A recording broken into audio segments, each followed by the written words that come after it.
करने से पहले 100 बार सोचेगी। कहीं ऐसा ना हो कि मसाइल पहले की तरह कहीं ज्यादा ही ना बिगड़ जाएं।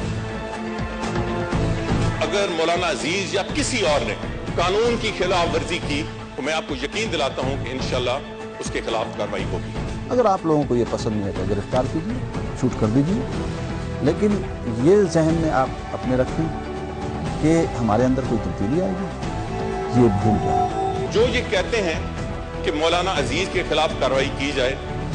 वो मेहरबानी करके मुझे कोई कवायफ एविडेंस दें। ये सूरत हाल जैसे कि अभी आपने देखी एक संगीन सूरत हाल है। वफाकी दारुल हुकूमत के हवाले से आपको शायद याद हो कि गुज़िश्ता माह दो जुमे वाले रोज़ मुसलसल दोपहर के वक्त इस्लामाबाद में मोबाइल फ़ोन सर्विसेज बंद कर दी गई। बताया बाद में हमें यह गया कि दरअसल इसकी वजह वो खुतबात थे जो लाल मस्जिद से होते हैं और मौलाना अब्दुल अजीज़ करते हैं या वहाँ से वो खिताब करते हैं, और हुकूमत को डर है कि इस खिताब की वजह से सूरत हाल ख़राब हो सकती है। इसके लिए गैर मामूली कदम उठाना पड़ा और वफाकी दारुल हुकूमत में मोबाइल फ़ोन सर्विसेज मुसलसल 2 फ्राइडेज़ को नमाज जुम्मा के औकात में बंद कर दी गई। ये बड़ा चैलेंज है जिसका सामना वफाकी हुकूमत को है, खास तौर पर वजारत दाखिला को, जिसके पास निज़ाम है वजारत वफाकी हुकूमत का। बारहा opposition leader, independent experts, security experts, तज्जियाकार हुकूमत से बारहा कहते रहे हैं, उसकी तवज्जो मबजूल कराते रहे हैं उस सूरत हाल की जानिब से जो एक बार फिर मुबैना तौर पर बताया जाता है कि लाल मस्जिद में पैदा हो रही है, खास तौर पर उसके खतीब जनाब मौलाना अब्दुल अजीज़ की शोला बयानी के हवाले से और वहाँ पर होने वाले जो एक्टिविटीज़ है उस हवाले से। 1 साल पहले वारंट गिरफ्तारी जारी हुआ था मौलाना अब्दुल अजीज़ का, और पुलिस इस हवाले से कहा ही जा रहा है कि इजाज़त नहीं है उसे कि वो मौलाना अब्दुल अजीज़ को गिरफ्तार करे क्योंकि ऐसा शायद करने से मसाइल हो। अब देखने में यह आया है कि फ़िलहाल एक सूरत हाल ऐसी है कि मौलाना अब्दुल अजीज़ वो तकारीर, वो शोला बयानी नहीं कर रहे, और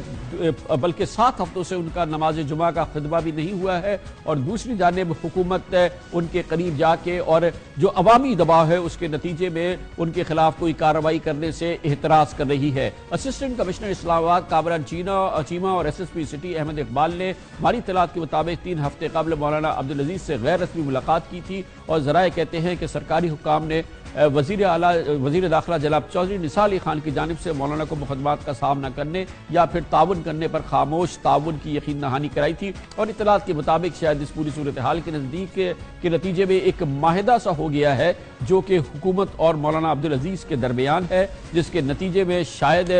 कोई इश्तियाल अंगेज सूरत हाल पैदा ना हो और हुकूमत ने एक मुज़ाकराती हल ढूंढा है मौलाना अब्दुल अजीज़ के साथ। ये नहीं कहा जा सकता कि वाकई कोई एक प्रॉपर अरेंजमेंट हुआ है, कोई माहिदा हुआ है, या वो तमाम सूरत हाल जो फिक्र की और तशवीश का बाइस बन रही थी एक बार फिर लाल मस्जिद के हवाले से वो किस हद तक काबू में आ गई है। लेकिन बहरहाल हुकूमत पर दबाव बरकरार है। आज़ाद जो एक्सपर्ट्स हैं, इंडिपेंडेंट एक्सपर्ट्स हैं, तज्जियाकार हैं, मीडिया हैं, और जो दूसरी शख्सियात हैं वो ये कहते हैं कि हुकूमत इस सिलसिले में तसाहुल से नहीं तो शायद कोई और उसकी तरजीहात हैं जिसकी वजह से वो कोई इक़दाम नहीं उठा रही, और पाकिस्तान में होने वाली इंतहा पसंदी के हवाले से शायद हुकूमत किसी कमज़ोरी का सामना कर रही है। इस सूरत हाल पर मज़ीद बात करते हैं और इसके लिए हमें इस्लामाबाद में ज्वाइन किया है मुमताज़ सहाफ़ी सबूक सैयद ने। क्या इतलात है सबूक सैयद, बताइएगा, आपको कुछ पता है कि इस वक्त हुकूमत और लाल मस्जिद के दरमियान, वजारत दाखिला और लाल मस्जिद के दरमियान ताल्लुकात की नौइयत क्या है? क्या कोई आपस की अंडरस्टैंडिंग है फिलहाल? जी,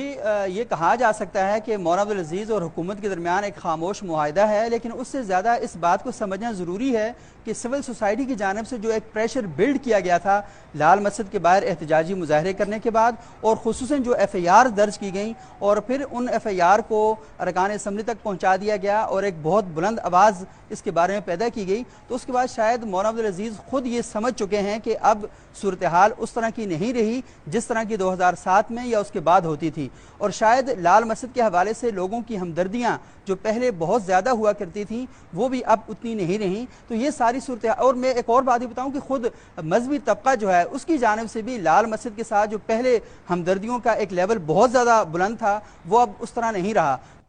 اور دوسری بات یہ ہے کہ لال مسجد میں وہ جمعہ پڑھایا کرتے تھے، تو کافی عرصے سے وہ جمعہ بھی نہیں پڑھا رہے، اور پھر وہ ٹیلی فونک خطاب کیا کرتے تھے، تو حکومت کی جانب سے ٹیلی فونک خطاب پر بھی پابندی لگ گئی، تو پھر اب ان کے پاس کوئی ایسا فورم نہیں رہا کہ وہ اپنی آواز کو وہاں سے اٹھا سکیں، لیکن لال مسجد کے اندر بہرحال وہ ایکٹیویٹی کرتے ہیں۔ بہت بہت شکریہ سبوک سید ہمارے ساتھ ہیں۔ کمرشل بریک، اور اس کے بعد ذکر کریں گے دہشت گردی کے حوالے سے بات ہو اور سندھ میں جاری کراچی آپریشن کا ذکر نہ ہو، اور پھر سندھ حکومت کا مسلسل اصرار کہ وہ رینجرز کو پولیس کی خصوصی اختیارات نہیں دے گا، وہ ان پر پابندی جو کہ سندھ اسمبلی نے دی ہے وہ یقینی طور پہ برقرار رکھنا چاہتے ہیں، پابندیاں ضرور ہونی چاہیے رینجرز آپریشن کے حوالے سے۔ اور پھر ایک اور بات یہ کہ رینجرز نے جو گرفتاریاں کی ہیں دہشت گردوں کی قانون کے لحاظ سے، ان کی جوائنٹ انٹیروگیشن ٹیم جو بننی ہے حکومت سندھ اس کو بھی نہیں اپروو کر رہی ہے۔ بہت مشکل صورتحال ہے کراچی آپریشن کی جو جاری ہے اور جاری رہے گی، تمام آثار یہ بتا رہے ہیں۔ اس کے بارے میں بات کرتے ہیں چھوٹے سے کمرشل بریک کے بعد۔